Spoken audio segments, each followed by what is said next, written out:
Flight 19 जो US navy के 5 torpedo bomber जहाज़ों पर मुश्तमिल होती है, बरमूदा ट्रायंगल के ऊपर से गुजर रही होती है कि तब ही वो एक टर्न लेते हैं। अचानक इनके कंपास काम करना छोड़ देते हैं और कोई भी इस बात का अंदाजा नहीं लगा पा रहा होता कि जहाज किस डायरेक्शन में उड़ रहे हैं। वो इसी कश्मकश में रहते हैं और कुछ देर बाद 5वां जहाज गायब हो जाता है। इस वाक़ये के बाद यूएस नेवी PBM मरीनर जहाज फ्लाइट 19 को ढूंढने के लिए भेजती है कि उड़ान भरने के 20 मिनट बाद ही इसके साथ भी वही मामला पेश आता है। सन 1945 5 दिसंबर को होने वाले इस वाक़ये को गायब होने वाली जगह यानी बरमूदा ट्रायंगल से लिंक किया जाता है और ये जगह इस दौर की सबसे बड़ी मिस्ट्री बन जाती है। बरमूदा ट्रायंगल मियामी, बरमूदा और पोर्टो रिको के दरमियान अटलांटिक ओशन का एक हिस्सा है जिसमें आज तक तकरीबन 50 शिप्स और 20 एयरप्लेन्स गायब हो चुके हैं। इनमें से जिन जहाज़ों का मलबा मिला,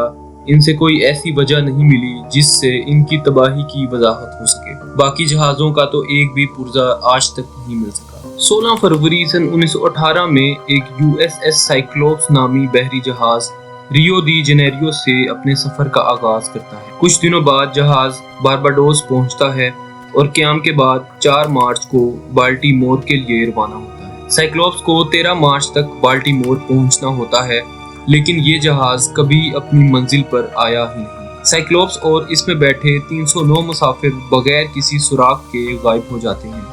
इस जहाज का मलबा आज तक नहीं मिल सका। साइक्लोप्स की गुमशुदगी के हवाले से कई थ्योरीज भी सामने आई हैं, लेकिन इस गुमशुदगी को सबसे ज्यादा बरमूदा ट्रायंगल के साथ वाबस्ता किया गया। एक अमेरिकी जहाज the Allen Austin Bermuda triangle से गुजरता हुआ लंदन से न्यूयॉर्क का सफर तय करता था। सन 1881 में इस जहाज के साथ बड़ा अजीबोगरीब वाकया पेश आया। एक दिन सफर के दौरान एलन ऑस्टिन के कैप्टन को एक बहरी जहाज अपनी तरफ आता दिखाई दिया। जब वो पास आता है तो कैप्टन को इस जहाज में कोई नजर नहीं आता। इसे लगता है कि शायद ये शिप इन पर हमला करने के लिए आई, इसलिए वो कुछ नहीं करता।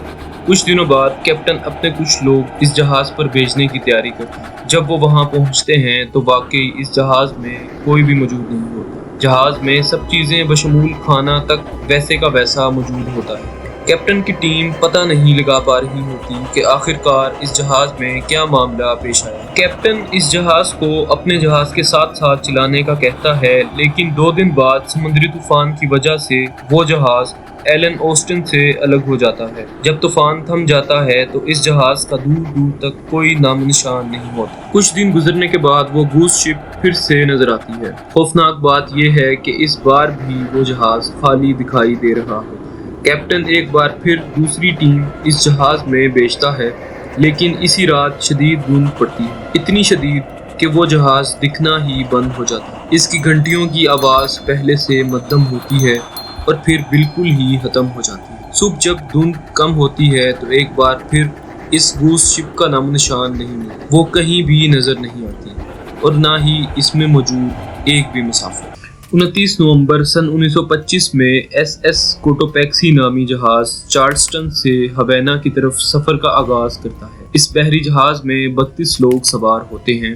1 दिसंबर को जब ये जहाज बरमूदा ट्रायंगल से गुजर रहा होता है तो एक रेडियो सिग्नल भेजता है और रिपोर्ट करता है कि समुद्री तूफान की वजह से जहाज में पानी भर रहा है। ये इस जहाज का आखिरी सफर होता है जिसके बाद जहाज गायब हो जाता है। 80 की दहाई में फ्लोरिडा के करीब इस जहाज का मलबा तो मिलता है, लेकिन कोई इसकी शिनाख्त नहीं कर पाता। कोटोपैक्सी के गायब होने के तकरीबन 100 साल बाद जहाज की पहचान हो जाती है। सन 2020 में एक मरीन बायोलॉजिस्ट माइकल बर्नेट 15 साल की रिसर्च के बाद इस बहरी जहाज की शिनाख्त कर लेता है। बरमूदा ट्रायंगल की मिस्ट्री सालों से लोग हल करने की कोशिश कर रहे हैं, लेकिन कोई खातिर खा नतीजा नहीं निकल पाता। इस हवाले से बहुत सारी थ्योरीज भी सामने आती हैं। एक कॉन्स्पिरेसी थ्योरी के मुताबिक इन वाकयात की वजह एलियंस है। एक और थ्योरी के मुताबिक बरमूदा ट्रायंगल पे मीथेन बबल्स की वजह से पानी की डेंसिटी कम हो जाती है, जिसकी वजह से जहाज यहाँ डूब जाती है। कुछ यहाँ मौजूद मैग्नेटिक फोर्स को हादसात की वजह करार देते हैं। एक ऐसी थ्योरी भी साइंसदानों ने पेश की है जो इस मिस्ट्री का मुमकिन जवाब हो सकती है। इनके मुताबिक बरमूदा ट्रायंगल के ऊपर हेक्सागोनल क्लाउड्स मौजूद हैं یہ بادل ریئل ایئر بومبس کی طرح ہیں جو 170 میل پر اور سے بھی زیادہ رفتار کے طوفان برپا کرتے ہیں اور تقریباً 50 فٹ کی لہریں بنا دیتے ہیں۔ ان صورتوں میں کوئی بھی جہاز مقابلہ نہیں کر سکتا اور اس حصے میں ڈوب جاتا ہے۔ سیٹلائٹ کی مدد سے حاصل کی گئی ان تصاویر نے برمودا ٹرائی اینگل کی اس مسٹری کو حل کرنے میں کافی مدد کی ہے اور سائنسدانوں کو لگتا ہے کہ اب وہ آخر اپنے سوالوں کے جوابات حاصل کر چکے ہیں۔ دوستو، کیا بچپن سے سننے والی کہانیوں کی ایکسپلینیشن یہی ہے یا ابھی کچھ اور بھی باقی ہے؟